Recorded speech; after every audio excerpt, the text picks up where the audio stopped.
మన ప్రభు అయిన యేసుక్రీస్తు పరిశుద్ధ నామములో ఈ పాడ్కాస్ట్ ద్వారా వాక్యం ఉంటున్న ప్రతి వారికి నా హృదయపూర్వకమైనటువంటి వందనాలు. దేవుడు మిమ్మను దీవించునుగాక.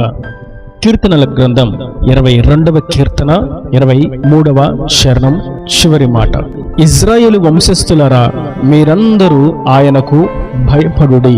చదివినటువంటి వాక్య భాగంలో మనము ఆరాధిస్తున్నటువంటి ప్రభువును గూర్చి చూస్తున్నాం.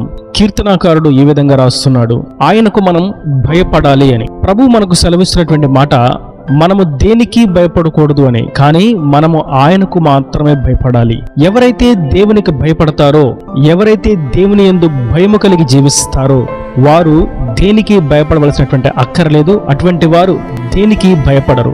ఒకవేళ ప్రతి దానికి భయపడుతూ ఉన్నారు అని అన్నట్లయితే వారు మొదట దేవునికి భయపడట్లేదు అన్నటువంటి సంగతిని గుర్తించవలసిన వారై ఉన్నారు.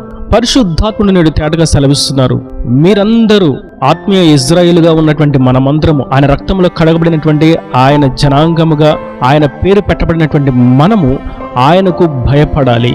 ప్రభు, మీరు ఈ లోకంలో ఉన్న వారికి, అధికారులకు, అపవాది తంత్రాలకు దేనికి కూడా మీరు భయపడకూడదు అని యెషయా గ్రంథంలో అంటారు. అయితే మనము లోకములో ఉన్న దేనికి భయపడకూడదు గాని, ఆకాశమందు గాని, భూమి యందు గాని దీనిని గురించి మనం చింతించకూడదు గాని, జరుగుతున్నటువంటి పరిస్థితులను బట్టి మనం దిగులు చెందవలసినటువంటి అక్కరలేదు. దేనికైనా మనం భయపడవలసినటువంటి అక్కర్లేదు. కేవలం మనము ఆరాధిస్తున్నటువంటి ప్రభువుకు మాత్రమే మనం భయపడాలి. నేటి వాక్యం వింటున్నటువంటి నా ప్రియ సహోదరులారా, మనము దేనిని గూర్చి భయపడుతున్నామో, దేనిని గూర్చి చింతిస్తున్నామో, దేనిని గూర్చి ఆందోళన చెందుతూ ఉన్నామో, ఆ ప్రతి విషయమందు మొట్టమొదటిగా ప్రభువుకు మనం భయపడినట్లయితే, మనం ఆయన సన్నిధిని వణికినట్లయితే, ఆయన మన భయాలన్నిటిలో నుండి మనలను విడిపిస్తాడు. కీర్తనాకారుడు అదే అంటాడు, నేను యెహోవాకు మొర్రపెట్టి తిని నాకు కలిగిన భయములన్నిటిలో నుండి ఆయన నన్ను విడిపించాను. ఎందుకని అతన్ని దేవుడు విడిపించాడు అని అన్నట్లయితే, అతడు యెహోవాకు భయపడ్డాడు కనుక యెహోవా అతనిని భయాలన్నిటి నుండి విడిపించి తప్పించాడు. ఇలా మనం చరిత్రలో కొన్ని విషయాలను చూసినట్లయితే, దావీదు దేవునికి భయపడ్డాడు కాబట్టే భయపెట్టేటువంటి గొలియాతును సులువుగా ఓడించాడు. ఒకవేళ దావీదు దేవునికి భయపడకుండా ఉన్నట్లయితే ప్రతిదానికి భయపడేవాడు. చుట్టూ ఉన్న జనసమూహం వలె గొలియాతును చూచి తాను కూడా భయపడేవాడు. కానీ దావీదు గొలియాతుకు భయపడలేదు. లక్షలాది జనులు గొలియాతును చూచి భయపడుతూ ఉంటే ఒక్క దావీదు మాత్రం భయపడకుండా ధైర్యముగా యుద్ధ రంగంలోకి అడుగుపెట్టి గొలియాతును సులువుగా ఓడించాడు. కారణం ఒకటే, అతడు యెహోవాకు భయపడ్డాడు కనుక అతనిని భయపెట్టే వాటిని అతడు ఓడించగలిగాడు, జయించగలిగాడు. అట్టి శక్తిని దేవుడు అతనికి అనుగ్రహించాడు. యోబును కూడా మనం చూసినట్లయితే 23వ అధ్యాయం 15వ వచనంలో యోబు అంటాడు, నేను ఆలోచించినప్పుడల్లా ఆయనకు భయపడుచున్నాను అని అంటాడు. ఏ విషయం ఆలోచించినా ముందు దేవుని గురించినటువంటి భయం యోబులో ఉన్నది. కనుకనే యోబుకు సమస్తమును దూరమైపోయినా, ఆస్తిపాస్తులు దూరమైపోయినా, తన సంతతి తన నుండి దూరమైపోయినా, తనకు కలిగిన ఆరోగ్యం అతని నుండి దూరమైపోయినా, అతడు ఏకాకిగా మిగిలిపోయినా, అతని భార్య అతనిని దూషించిన, అన్ని కోణాలలో, అన్ని విషయాలలో యోబు దేవునికి మాత్రమే భయపడ్డాడు. ఈ రోజున ఆస్తి కోల్పోయాను, ఈ రోజున నా సంతతిని కోల్పోయాను, ఈ రోజున నా గౌరవాన్ని కోల్పోయాను, ఈ రోజున నేను అవమానాన్ని పొందుకుని ఉన్నాను అని దేనిని గురించి భయపడక కేవలం దేవుని గురించి మాత్రమే భయపడుతూ ఉన్నాడు.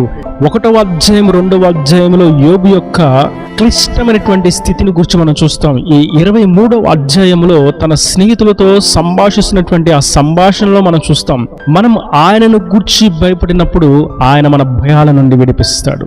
యోబును దేవుడు ఆ భయాలన్నిటి నుండి విడిపించాడు. తాను కోల్పోయిన దాని అంతటి కంటే కూడా రెండింతలు యోబుకు దేవుడు అనుగ్రహించాడు. అబ్రహామును గురించి మనం చూస్తాం, అబ్రహాము దేవునికి మాత్రమే భయపడ్డాడు. దేవుడు, నీ ఒక్కగానొక కుమారుడైనటువంటి ఇస్సాకును నాకు బలిగా అర్పించు, నేను చూపించబో పర్వతము మీద అని ప్రభువు చెప్పినప్పుడు అబ్రహాము ఏమాత్రమో ఆలోచించకుండా దేవునికి భయపడి దేవుడు చెప్పిన మాటకు లోబడాలని తాను ముందడుగు వేశాడు. ఎప్పుడైతే ఇస్సాకు మీద కత్తి వేయాలని కత్తిని చేతపట్టి పైకెత్తాడో వెంటనే దేవుని స్వరం అబ్రహాముకు మరలా వినబడుతుంది. ఇందును బట్టి నీవు నాకు భయపడుతున్నావు అన్నటువంటి సంగతిని నేను గుర్తించాను, నేను ఎరిగి ఉన్నాను. నీవు ఎత్తిన చెయ్యిని దింపుము, ఇస్సాకు ఎటువంటి హాని కలుగు చేయకుము అని అన్నాడు. దాని యొక్క అర్థం, అబ్రహాము దేవునికి భయపడ్డాడు కాబట్టే అబ్రహాము తాను కలిగి ఉన్నటువంటి భయములో నుండి దేవుడు విడిపించాడు. ఏమని అబ్రహాము భయపడ్డాడు?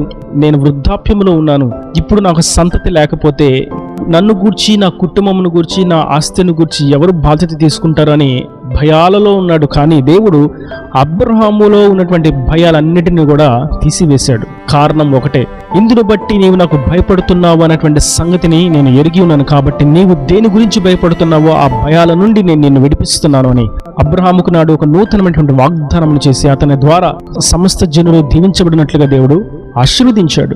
ఇలా మనం చూస్తున్నట్లయితే మన పితరులందరూ కూడా దేవునికి భయపడ్డారు. యోసేపు దేవునికి భయపడ్డాడు. పోతీఫరు భార్య తనను పాపానికి ప్రేరేపిస్తూ ఉంటే దేవునికి భయపడి పాపము చేయకుండా తన వస్త్రమును పోతీఫరు భార్య చించివేసినా లాగివేసినా ఏమాత్రము సిగ్గుపడక దేవుని యందు భయము కలిగి ఆ స్థలము నుండి పారిపోయాడు.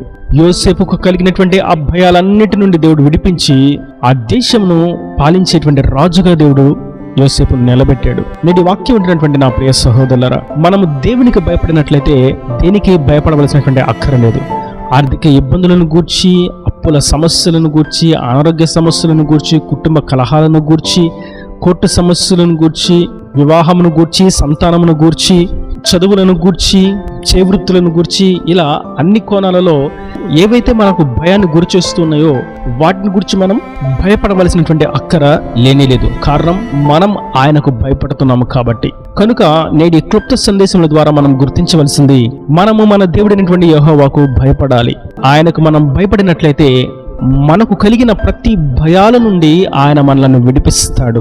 మన పితరులు గొప్ప సాక్షి సమూహం వలె మన మీద ఆవరించి ఉండగా వారి జీవితంలో ప్రభువు చేసిన ప్రతి కార్యాన్ని చూస్తూ వారు దేవునికి భయపడుట చేత ఏ విధంగా వారు దీవెనలను పొందుకుని ఉన్నారు, ఏ విధంగా వారు భయాల నుండి విడిపించబడ్డారు, ఏ విధంగా వారు సమాధానం పొందుకున్నారు, ఏ విధంగా వారు నెమ్మదిగా జీవించారు, ఏ విధంగా ఆయన మహిమార్థం వారు ముందుకు సాగిపోయారు, ఏ విధంగా వారు దేవుని నామానికి మహిమను తీసుకుని వచ్చారు అనేటువంటి సంగతిని మనం ధ్యానించినట్లయితే దేవునికి భయపడడంలో ఉన్నటువంటి గొప్ప ఆశీర్వాదాన్ని మనం పొందుకునగలుగుతాం.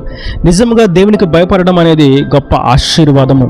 ఇంకా మనం చూస్తాం పరిశుద్ధ లేఖనములో ఆయనకు మనం భయపడి ఉండడం అనేది మనకు గొప్ప ఐశ్వర్యము అని యెషయా గ్రంథకర్త రాస్తాడు. మనము ఆయన ఎందుకు భయము కలిగి జీవిస్తే అది మనకు గొప్ప ఆశీర్వాదము, ఐశ్వర్యము, అదొక గొప్ప బలము. ఆయనకు భయపడేవారు దేనికి భయపడరు, ఆయనకు భయపడిన వారు ప్రతిదానికి భయపడతారు. కనుక ఈ క్లుప్త సందేశముల ద్వారా మనం భయాల నుండి విడిపించబడాలి అని అన్నట్లయితే ఖచ్చితంగా మనం ఆయనకు మాత్రమే భయపడాలి.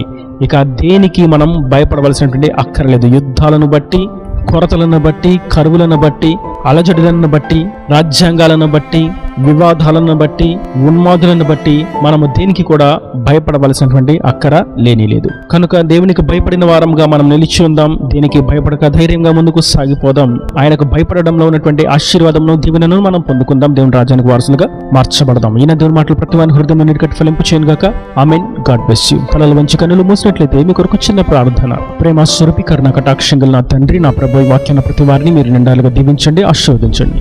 నీకు భయపడేవారు దేనికి భయపడరని, నీకు భయపడిన వారు ఇక ప్రతిదానికి భయపడతారు అని మీరు ఎంతో తేటగా సెలవిచ్చారు. నీకు భయపడిన వారి జీవితంలో నువ్వు చేసిన కార్యాలను మాకు బోధించారు. ఈ వాక్యాన్ని ప్రతి వారు నీకు భయపడినట్లుగా సహాయం అనుగ్రహించండి. ఆ భయంలో ఉన్నటువంటి దీవెనలను, ఆశీర్వాదాన్ని బిడ్డలు పొందుకుంటూ సహాయం అనుగ్రహించి నీ రాకడ రాజ్యాన్ని సిద్ధపరచమని యేసు పరిశుద్ధ నామమున ప్రార్థించి వేడుకుంటున్నాను తండ్రి. ఆమేన్. ఆమేన్.